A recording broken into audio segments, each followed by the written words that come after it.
ഈശോ മിശിഹായ്ക്ക് സ്തുതിയായിരിക്കട്ടെ.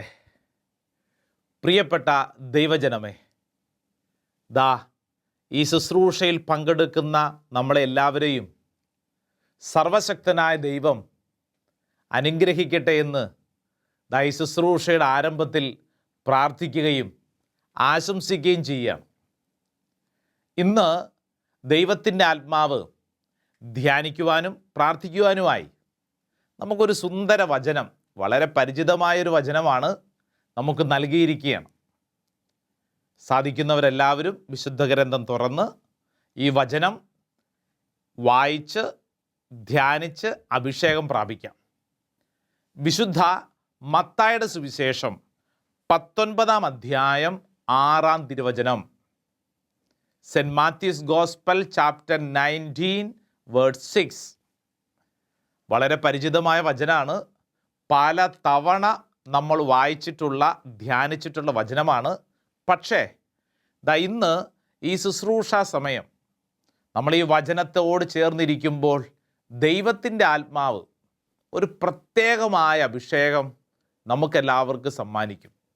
നമുക്കത് വിശ്വസിക്കാം, പ്രാർത്ഥിക്കാം, നമുക്ക് ഒരുമിച്ച് വായിക്കാം. വിശുദ്ധ മത്തായിയുടെ സുവിശേഷം 19-ാം അധ്യായം 6-ാം തിരുവചനം. വചനത്തിൽ നമ്മൾ ഇങ്ങനെ വായിക്കുന്നു: തന്മൂലം പിന്നീടൊരിക്കലും അവർ രണ്ടല്ല, ഒറ്റ ശരീരമായിരിക്കും. ആകയാൽ ദൈവം യോജിപ്പിച്ചത് മനുഷ്യൻ വേർപെടുത്താതിരിക്കട്ടെ. ഒന്നും കൂടെ വായിക്കാം. തന്മൂലം പിന്നീടൊരിക്കലും അവർ രണ്ടല്ല, ഒറ്റ ശരീരമായിരിക്കും. ആകയാൽ ദൈവം യോജിപ്പിച്ചത് മനുഷ്യൻ വേർപെടുത്താതിരിക്കട്ടെ. Saint Matthew's gospel chapter 19 verse 6. So they are no longer two, but one flesh. Therefore, what God has joined together, no human being must separate. ദൈവം യോജിപ്പിച്ചത് മനുഷ്യൻ വേർപെടുത്താതിരിക്കട്ടെ. പ്രിയപ്പെട്ടവരെ, ഈ വചനം വായിച്ചു ധ്യാനിക്കുമ്പോൾ വളരെ വ്യക്തമായി, പ്രത്യേകിച്ച് കുടുംബ ബന്ധങ്ങളിൽ ഏതെങ്കിലും തരത്തിൽ ഒരു വിള്ളലും സങ്കടവും ഭാരവും ചോദ്യങ്ങളും സംശയങ്ങളൊക്കെ ആയിട്ടിരിക്കുന്ന ഓരോരുത്തരോടും കർത്താവ് പഠിപ്പിക്കുകയാണ്, ദൈവം യോജിപ്പിച്ചത് മനുഷ്യൻ വേർപെടുത്തരുത്. മറ്റൊരു വാക്കിൽ പറഞ്ഞാൽ, ദൈവമാണ് ഒരു കുടുംബത്തെ സ്ഥാപിച്ചത്. ദൈവമാണ് നമ്മുടെ കുടുംബത്തിൻ്റെ അടിത്തറ. ദൈവത്തിൻ്റെ സ്വപ്നമാണ് നിൻ്റെ കുടുംബം. നമ്മൾ ഈ വിഷയമൊക്കെ സംസാരിക്കുമ്പോൾ വളരെ വ്യക്തമായിട്ട് നമുക്കറിയാം, കാലം മാറി, കഥ മാറി, ചിന്തകളും ധാരണകളും ബോധ്യങ്ങളൊക്കെ മാറിക്കൊണ്ടിരിക്കുന്നൊരു കാലമാണ്. കഴിഞ്ഞ നാളിൽ യുവജനങ്ങളുടെ യൂത്ത് ക്ലാസ്സിൽ വിവാഹത്തെക്കുറിച്ചാണ് ചർച്ച. ഇതിനിടയിൽ ഒട്ടുമുക്കാലും വരുന്ന പെൺകുട്ടികൾ ഉൾപ്പെടെയുള്ളവർ എഴുന്നേറ്റ് നിന്ന് പറഞ്ഞൊരു പ്രധാനപ്പെട്ട കാര്യം: അച്ചോ, ഈ വിവാഹമൊക്കെ ആവശ്യമുണ്ടോ? വിവാഹം കഴിച്ചില്ലെങ്കിൽ എന്താ കുഴപ്പം? ഈ വിവാഹമൊക്കെ ആര് കണ്ടുപിടിച്ചതാണ്? ഇതൊക്കെ മനുഷ്യൻ്റെ നിലനിൽപ്പിന് വേണ്ടി ഓരോ കാലഘട്ടത്തിലും ഓരോ മനുഷ്യർ കണ്ടുപിടിച്ചതല്ലേ? ഇതാണ് ചോദ്യം, യുവജനങ്ങളുടെ ചോദ്യം. കൗൺസിലിങ്ങിന് വന്നിരുന്ന പെൺകുട്ടി കല്യാണം കഴിച്ചിട്ട് 2 വർഷമായി. വിചാരിച്ചതുപോലെ വിവാഹ ജീവിതം അത്ര മംഗളകരമായിട്ടല്ല മുന്നോട്ട് നീങ്ങുന്നത്. വല്ലാണ്ട് ഭാരപ്പെട്ടിരിക്കുകയാണ്. അച്ചോ, ഈ മനുഷ്യൻ്റെ കൂട്ടത്തിൽ ജീവിക്കാൻ എനിക്ക് താല്പര്യമില്ല. വിവാഹമോചനത്തെക്കുറിച്ച് ഞാൻ ഗൗരവമായിട്ട് ചിന്തിച്ചുകൊണ്ടിരിക്കുകയാണ്. ഇവൾ പറയുന്ന കാരണങ്ങളൊക്കെ കേട്ടുകഴിഞ്ഞാൽ ഒരുപക്ഷെ നമുക്ക് ചിരി വരും. പക്ഷേ ഈ പെൺകുട്ടി പറയണം, അച്ഛാ, ഈ മനുഷ്യൻ്റെ കൂട്ടത്തിൽ ഇനി ജീവിക്കുക എന്നുള്ളത് അത്ര ശരിയാവുമെന്ന് തോന്നണില്ല. കാരണം എൻ്റെ പ്രതീക്ഷകൾക്ക് വിപരീതമായ ഒരു സ്വഭാവ ശൈലിയാണ്. അതുകൊണ്ട് വിവാഹമോചനം എന്താ കുഴപ്പം? വളരെ ലാഘവത്തോടു കൂടിയാണ് വിവാഹമോചനത്തെയൊക്കെ പലരും സമീപിക്കുന്നത്. എൻ്റെ സ്വാതന്ത്ര്യം, എൻ്റെ ഇഷ്ടം, എൻ്റെ ഇഷ്ടത്തിനെതിരെ വരുന്ന കാര്യങ്ങൾ എന്തിനാണ് ഞാൻ കൊണ്ടു നടക്കുന്നത്? ഈ അടുത്ത നാളുകളിൽ കേരളത്തിലെ വളരെ പ്രശസ്തനായിട്ടുള്ള ഒരു വ്യക്തിയുടെ ഇൻ്റർവ്യൂ കാണാനിടയായി. അദ്ദേഹം പറഞ്ഞ കാര്യങ്ങൾ കാണാൻ വേണ്ടി യൂട്യൂബിലൊക്കെ ഇഷ്ടം പോലെ ആളുകൾ. അദ്ദേഹത്തിൻ്റെ കുറിച്ചുള്ള ആ ഇൻ്റർവ്യൂവിൻ്റെ താഴത്ത് കമൻറ്റുകളൊക്കെ വായിച്ചാൽ നമുക്കറിയാം എത്ര പേരാ സപ്പോർട്ട് ചെയ്യണമെന്നറിയോ. എന്താ ഇൻ്റർവ്യൂവിൻ്റെ കാതൽ? അതായത് കുടുംബമാണ് എല്ലാത്തിൻ്റെയും പ്രശ്നം. അദ്ദേഹം പറയുക, വളരെ പ്രശസ്തനായ ഒരു മനുഷ്യൻ പറയുകയാണ്, കുടുംബം എന്നുള്ള ഈ ഒരു സിസ്റ്റം ശരിയല്ല, ഭാര്യ ഭർത്ത ബന്ധം അങ്ങനെ ഒരു സിസ്റ്റം ശരിയല്ല, ഓരോരുത്തർക്കും ഇഷ്ടമുള്ളതുപോലെ ജീവിക്കട്ടെ, എന്തിനാണ് ഒരാൾ മറ്റൊരാളുടെ അടിമയായി ജീവിക്കുന്നത്? അപ്പോൾ ഈ പറഞ്ഞ ഈ ഇൻ്റർവ്യൂവിന് ആയിരങ്ങളാണ് ഈ ഇൻ്റർവ്യൂ കാണുന്നത്, ഷെയർ ചെയ്യുന്നത്, ഫോർവേഡ് ചെയ്യുന്നത്, എന്ന് മാത്രമല്ല അതിനെ സപ്പോർട്ട് ചെയ്യുന്നത്. ഞാൻ പറഞ്ഞു വരുന്നത്, ഇങ്ങനെയുള്ള അനേകം ചിന്തകളും ധാരണകളും ബോധ്യങ്ങളും ഒക്കെ നിറഞ്ഞു നിൽക്കുന്ന ഒരു പശ്ചാത്തലത്തിലാണ് മത്തായിയുടെ സുവിശേഷം 19:6 നമ്മൾ വായിച്ചത്. ദൈവം യോജിപ്പിച്ചത് മനുഷ്യൻ വേർപെടുത്താതിരിക്കട്ടെ. ദൈവം യോജിപ്പിച്ചത്, ശ്രദ്ധിച്ചു വായിക്കണം, ദൈവം യോജിപ്പിച്ചത്, മനുഷ്യരായിട്ട് ചേർത്തതല്ല. മനുഷ്യരായിട്ട് ചേർത്ത കാര്യത്തിനെക്കുറിച്ചൊന്നും പറയുന്നില്ല, മറിച്ച് ദൈവമാണ് യോജിപ്പിച്ചത് എങ്കിൽ മനുഷ്യൻ വേർപെടുത്താതിരിക്കട്ടെ. പ്രിയപ്പെട്ടവരെ, വിശുദ്ധ ഗ്രന്ഥം അതിൻ്റെ ആരംഭ താളുകൾ മുതൽ വെളിപാട് പുസ്തകത്തിൽ എത്തുന്നതുവരെ കുടുംബത്തെക്കുറിച്ച് എത്ര മനോഹരമായിട്ടാണ് വിശുദ്ധ ഗ്രന്ഥം എഴുതിയിരിക്കുന്നത്. വിശുദ്ധ ഗ്രന്ഥത്തിൽ കുടുംബത്തിന് അത്രമാത്രം പ്രാധാന്യമുണ്ടെന്ന് ഓരോ വരികളിലും ആവർത്തിച്ച് പഠിപ്പിക്കുന്നുണ്ട്. നമ്മൾ ചിന്തിച്ചേ, ആദ്യത്തെ വിവാഹം അത് ആശീർവദിച്ച കാർമ്മികൻ ആരാ? ഏതച്ഛനാ? നമുക്കറിയാം, സർവശക്തനായ ദൈവം. ആരായിരുന്നു വധുവും വരനും? ആദവും ഹവ്വായും. ഉൽപ്പത്തി പുസ്തകം 2-ാം അധ്യായം 24-ാം തിരുവചനം വചനം ഇങ്ങനെ പഠിപ്പിക്കുന്നു, അതിനാൽ പുരുഷൻ മാതാപിതാക്കളെ വിട്ട് ഭാര്യയോട് ചേരും, അവർ ഒറ്റ ശരീരമായി തീരും. വിശുദ്ധ ഗ്രന്ഥത്തിൻ്റെ ആരംഭ വചനങ്ങളിൽ ഒരു കാര്യം പറഞ്ഞുറപ്പിക്കുകയാണ്, ഇനി മുതൽ അവർ ഒറ്റ ശരീരമായി തീരും. ആദത്തിനും ഹവ്വായ്ക്കും കൊടുത്ത ദൈവത്തിൻ്റെ വചന സന്ദേശം അല്ലേ? ഈ വചന സന്ദേശം തന്നെയാണ് ആവർത്തിച്ച് എല്ലാ അൾത്താരകളിലും പ്രഘോഷിക്കപ്പെടുന്നത്. എല്ലാ ക്രൈസ്തവ വിവാഹങ്ങളിലും അൾത്താരിൽ നിന്ന് പ്രഘോഷിക്കപ്പെടുന്ന ഏറ്റവും പ്രധാനപ്പെട്ട കാര്യം, ഇനി മുതൽ നിങ്ങൾ ഒരുമിച്ചാണ്. നിങ്ങൾ രണ്ടല്ല, നിങ്ങൾ ഒരുമിച്ചാണ്. ഇതിനെക്കുറിച്ച് വായിച്ചു വരുമ്പോൾ ഉൽപ്പത്തി പുസ്തകം 24-ാം അധ്യായം അതിൻ്റെ 50-ാം തിരുവചനം, ഉൽപ്പത്തി പുസ്തകം book of Genesis chapter 24 verse 50, അവിടെ നമ്മൾ ഇപ്രകാരം കാണുന്നത്, ഇസഹാക്കിന് റബേക്കെ നൽകിക്കൊണ്ട് അപ്പോൾ ലാബാനും ബത്തുവേലും പറഞ്ഞു, ഇത് കർത്താവിൻ്റെ ഇഷ്ടമാണ്, ഇതിനെക്കുറിച്ച് ഗുണവും ദോഷവും ഞങ്ങൾക്ക് പറയാനില്ല. ഇത് കർത്താവിൻ്റെ ഇഷ്ടമാണെന്ന് റബേക്ക് നൽകിക്കൊണ്ട് പറഞ്ഞതാ. ഇത് കർത്താവിൻ്റെ ഇഷ്ടമാണ് എന്ന് പറഞ്ഞാൽ വിവാഹത്തെക്കുറിച്ച് കൃത്യം വ്യക്തമായി വിശുദ്ധ ഗ്രന്ഥം പഠിപ്പിക്കുന്നത് ഇത് ദൈവത്തിൻ്റെ പദ്ധതിയാണ്.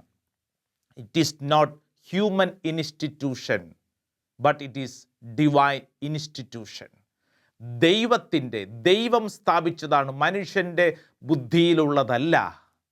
അതുകൊണ്ടാണ് ആവർത്തിച്ച് ഈ വിവാഹ ജീവിതത്തിൻ്റെ പ്രാധാന്യത്തെക്കുറിച്ച് വിശുദ്ധ ഗ്രന്ഥം പലതവണ പറഞ്ഞു വയ്ക്കുന്നത്.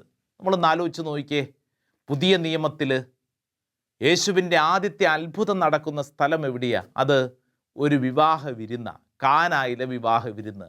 യോഹന്നാൻ്റെ സുവിശേഷം 2-ാം അധ്യായത്തിൽ കൃത്യമായിട്ട് പഠിപ്പിക്കും. പിന്നീട് വായിച്ചു പോകുമ്പോൾ വെളിപാട് പുസ്തകം, വിശുദ്ധ ഗ്രന്ഥത്തിൽ അവസാനത്തെ പുസ്തകം അവസാനിക്കുന്നത് എന്ന് പറഞ്ഞുകൊണ്ടാ യേശുവും സഭയും തമ്മിലുള്ള ബന്ധത്തെ വിവാഹ വിരുന്നിനോട് ചേർത്ത് വെച്ചുകൊണ്ടാണ്. എന്ന് പറഞ്ഞാൽ അത്രമാത്രം പ്രാധാന്യം വിശുദ്ധ ഗ്രന്ഥം ആവർത്തിച്ചാവർത്തിച്ച് നൽകുന്നുണ്ട്. പ്രത്യേകിച്ച് തോബിത്തിൻ്റെ പുസ്തകം 6-ാം അധ്യായത്തിൽ ഇങ്ങനെയാണ്: അനാദി മുതലേ നിനക്കായി നിശ്ചയിക്കപ്പെട്ടവൾ. ഒരു ജീവിത പങ്കാളിയെക്കുറിച്ച് വിശുദ്ധ ഗ്രന്ഥം പഠിപ്പിക്കുന്ന അനാദി മുതലേ ദൈവത്തിൻ്റെ പദ്ധതിയുടെ ഭാഗമായി ഉറപ്പിക്കപ്പെട്ട വ്യക്തികൾ.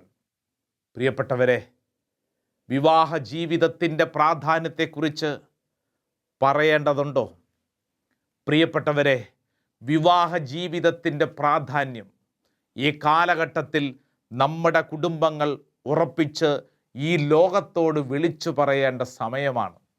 ഒരുപക്ഷെ നമ്മുടെ മക്കൾ വിവാഹത്തെക്കുറിച്ച് വളരെ നെഗറ്റീവായി മോശപ്പെട്ട തരത്തിൽ സംസാരിക്കുകയും പ്രവർത്തിക്കുകയൊക്കെ ചെയ്യുമ്പോൾ, വിവാഹം വേണ്ട എന്ന് പറഞ്ഞ് ഇങ്ങനെ സോഷ്യൽ മീഡിയയിലൊക്കെ ഇരുന്ന് പറയുമ്പോൾ ശ്രദ്ധിക്കേണ്ട കാര്യം, ഇത് നമ്മളാരും തുടങ്ങിയ ഒരു പരിപാടിയല്ല, മറിച്ച് തമ്പുരാൻ കർത്താവിൻ്റെ സ്വപ്ന പദ്ധതിയാണ്.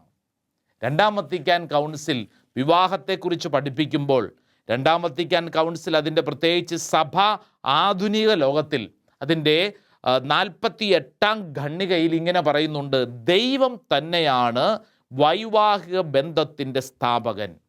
ആവർത്തിച്ചു പറയുക, ദൈവം തന്നെയാണ് വൈവാഹിക ജീവിതത്തിൻ്റെ ബന്ധത്തിൻ്റെ സ്ഥാപകൻ. വളരെയേറെ ഉദ്ദേശങ്ങളോടും ഉപകാരങ്ങളോടും കൂടി അതിനെ ധന്യമാക്കിയിരിക്കുന്നതും അവിടുന്ന് തന്നെ. അവിടുന്ന് തന്നെ, ദൈവം തന്നെയാണ്. സഭയുടെ കൃത്യമായ പഠനവും അങ്ങനെ തന്നെ. നമ്മളൊന്ന് ചിന്തിച്ച് നോക്കിക്കേ, എന്തിനാണ് വിവാഹം കഴിക്കുന്നത്? എന്തിനാ വിവാഹം കഴിക്കുന്നത്? അല്ലേ? വിവാഹം കഴിച്ചവരൊക്കെ ഉണ്ടല്ലോ. എന്തിനാ വിവാഹം കഴിച്ചത്? ഇത് ശുശ്രൂഷയിൽ പങ്കെടുക്കുന്ന യുവജനങ്ങളുണ്ട്. എന്തിനാ വിവാഹം കഴിക്കുന്നത്? ഇതെന്തിനാ? മനുഷ്യൻ്റെ സൃഷ്ടിയല്ല എന്ന് നമ്മൾ പറഞ്ഞു. ഈ ദൈവത്തിൻ്റെ സ്വപ്നത്തിൻ്റെ പദ്ധതിയുടെ ഭാഗം. എന്തിനാ? ഇതുകൊണ്ട് എന്താ മെച്ചം? എന്തെങ്കിലുമൊക്കെ മെച്ചം ഉണ്ടോ? വിവാഹ ഒരുക്ക കോഴ്സ് നടക്കുകയാണ് ഒരു സ്ഥലത്ത്. അപ്പോൾ അതിനിടയിൽ കിട്ടിയ സമയത്ത് ഞാനൊരു ചെറിയ കുഞ്ഞ് ക്ലാസ് എടുക്കാൻ വേണ്ടി ചെന്നപ്പോൾ ചോദിച്ചു, എന്തിനാ കല്യാണം കഴിക്കുന്നേ? ഇത്ര രസകരമായ ഉത്തരങ്ങളാണെന്നറിയൂ. ഒരു ചെറുപ്പക്കാരൻ എഴുന്നേറ്റ് എന്ന് പറഞ്ഞത് ഇങ്ങനെയാണ്: അപ്പം പറഞ്ഞു നിനക്ക് കല്യാണപ്രായമായി. അത് കൊള്ളാം. അപ്പം പറഞ്ഞു എനിക്ക് കല്യാണപ്രായമായി, എന്നാൽ പിന്നെ കല്യാണം കഴിച്ചേക്കാൻ തോന്നി. അമ്മയ്ക്ക് തീരെ വയ്യ, അപ്പം അതുകൊണ്ട് ഒരാൾ സഹായം കൂടെ വേണ്ടതാണ്. നീ ഇപ്പം കല്യാണം കഴിക്കണം, നിൻ്റെ കല്യാണപ്രായമായി. ഇങ്ങനെ തുടങ്ങി കുറേ അധികം ഉത്തരങ്ങൾ. എന്തിനാ ഒരു മനുഷ്യൻ വിവാഹം കഴിക്കുന്നത്? വിവാഹ ജീവിതത്തിൻ്റെ പ്രാധാന്യം എന്താണ്? തിരുസഭ പഠിപ്പിക്കുന്നത് 2 പ്രധാനപ്പെട്ട കാര്യങ്ങളെ വെച്ചുകൊണ്ട്. ഒന്ന്, ദമ്പതികൾ തമ്മിലുള്ള നന്മ. Catechism of the Catholic church, സഭയുടെ മതബോധന ഗ്രന്ഥത്തിൽ പഠിപ്പിക്കുന്നത്. ഒന്ന്, ദമ്പതികൾ തമ്മിലുള്ള നന്മ. 2-ാമത്തെ കാര്യം, സൃഷ്ടികർമ്മത്തിൽ പങ്കാളിത്തം. 2 പ്രധാനപ്പെട്ട കാര്യങ്ങൾ.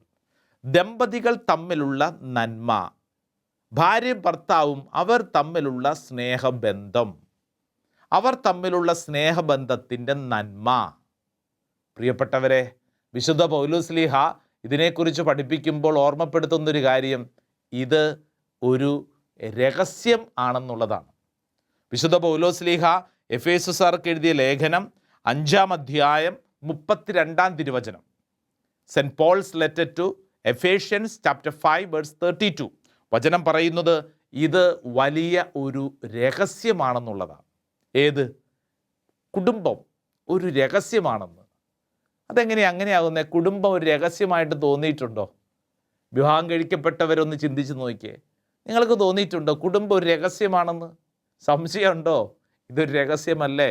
ഇന്ന് വരെ നിങ്ങൾക്ക് നിങ്ങളുടെ ജീവിത പങ്കാളിയെ മനസ്സിലാക്കാൻ പറ്റിയിട്ടുണ്ടോ?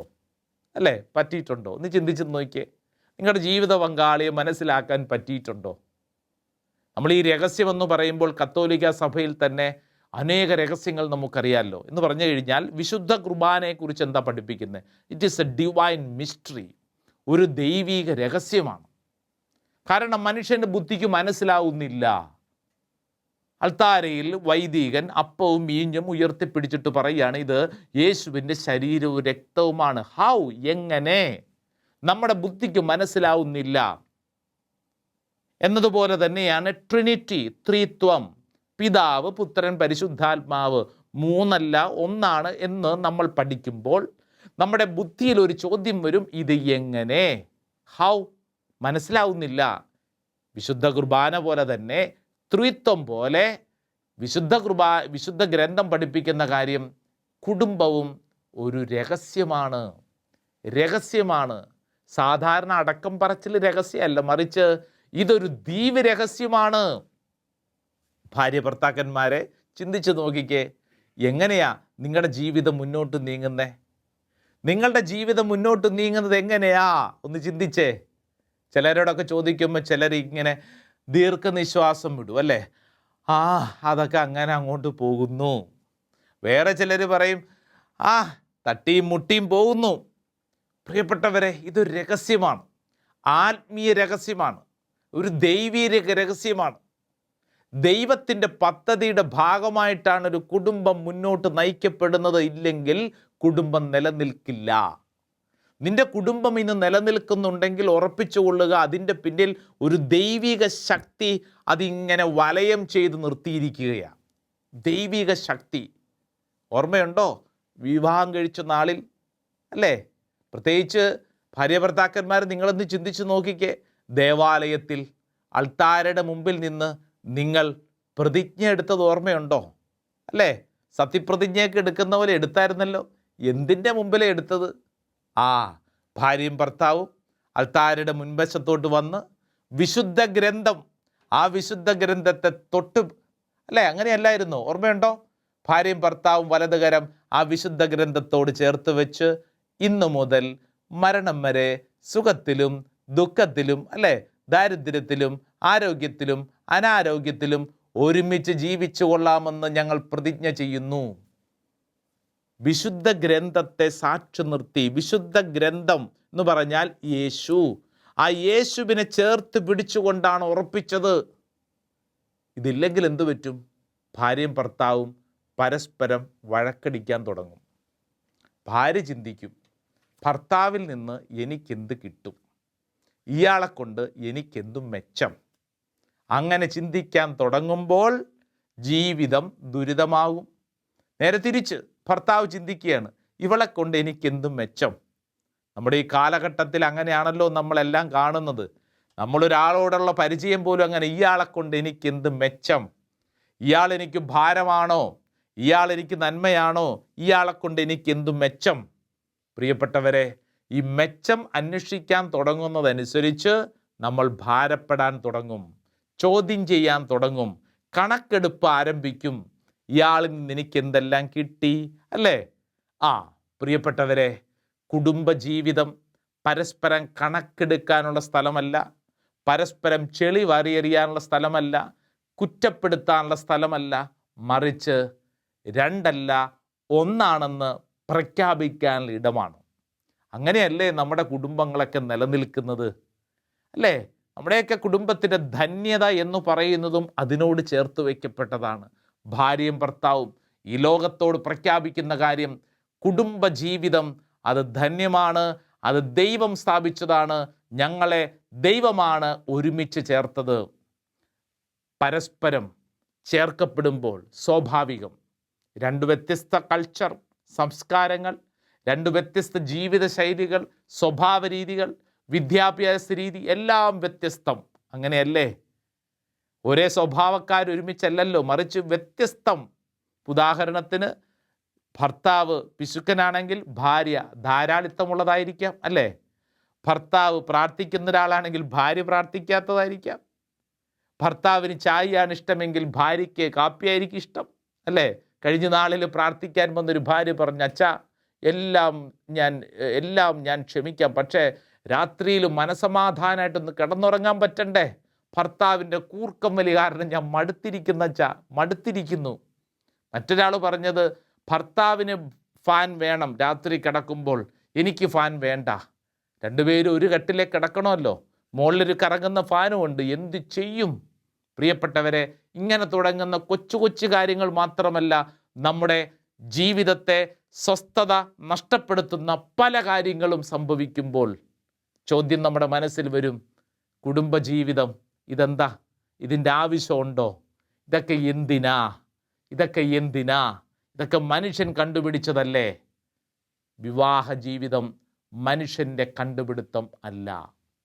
ഈ കുടുംബജീവിത വഴികളിലൂടെ കടന്നു പോകുന്ന ഓരോരുത്തരും തമ്പുരാൻ്റെ മുമ്പിൽ കരങ്ങൾ കൂപ്പി പറഞ്ഞു പഠിക്കേണ്ട പ്രധാനപ്പെട്ട കാര്യം, ദൈവമേ, അങ്ങാണ് ഞങ്ങളുടെ കുടുംബത്തെ സ്ഥാപിച്ചത്. അങ്ങാണെങ്കിൽ അങ്ങ് ഞങ്ങളുടെ കുടുംബത്തെ വഴി നടത്തണം. നമ്മുടെ കുടുംബ ബന്ധം ആരംഭിച്ചത് അൾത്താരയുടെ മുമ്പിൽ നിന്നാണ്, റോഡ് സൈഡിൽ നിന്നല്ല, ഏതെങ്കിലും ഓഡിറ്റോറിയത്തിൽ നിന്നല്ല, മറിച്ച് അൾത്താരയുടെ മുമ്പിലാണ്. ഗ്യാരൻ്റി ഉള്ളതാണ്. അതാണ് ഈ പ്രേമവിവാഹവും അറേഞ്ച്ഡ് മാരേജും തമ്മിലുള്ള വ്യത്യാസം. ഉദാഹരണത്തിന് നമ്മളൊരു വാച്ച് വാങ്ങുന്നെന്ന് കരുതുക. നമ്മൾ വാച്ച് പലതരത്തിൽ വാങ്ങാം.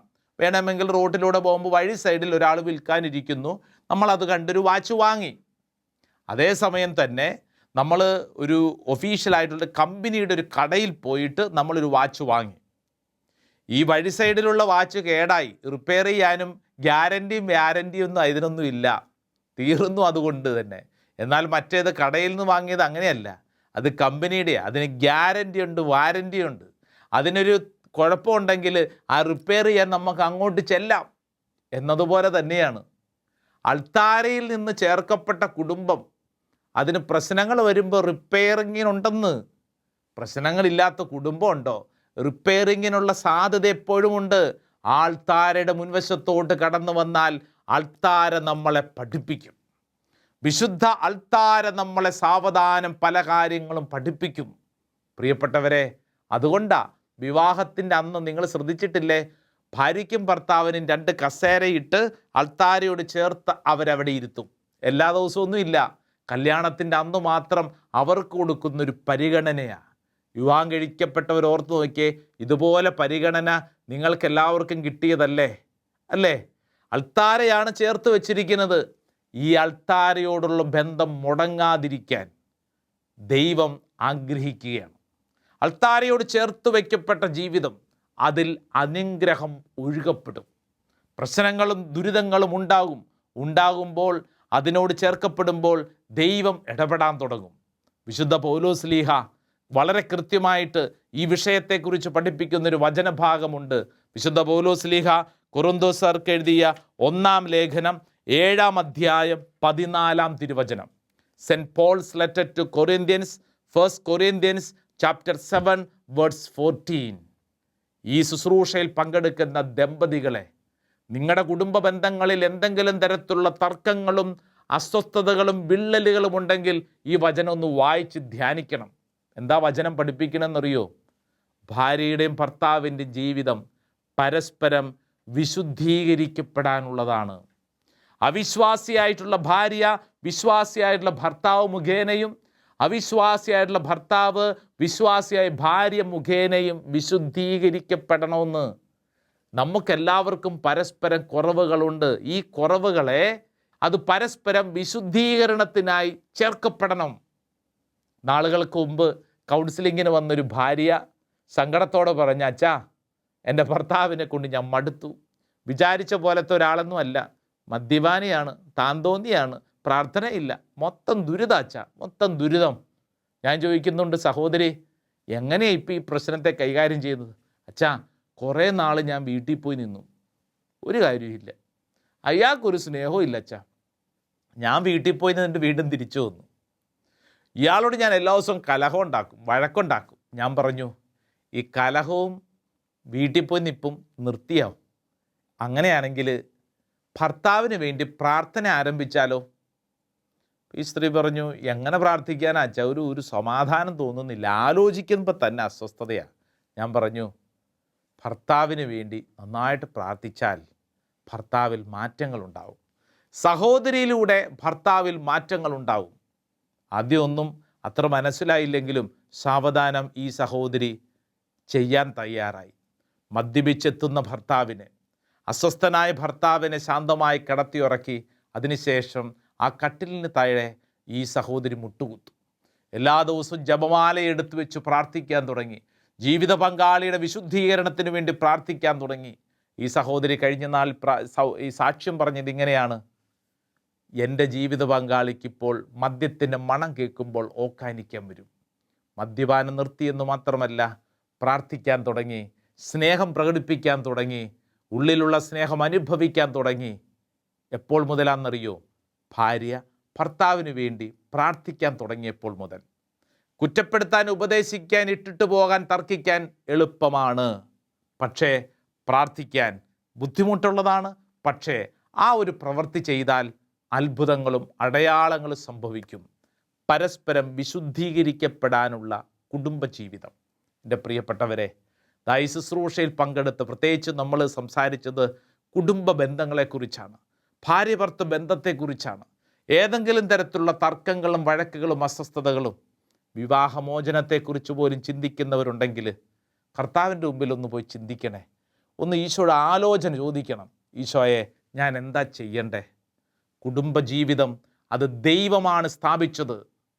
മത്തായിയുടെ സുവിശേഷം 19:6, ദൈവം യോജിപ്പിച്ചത് മനുഷ്യൻ വേർപെടുത്താതിരിക്കട്ടെ.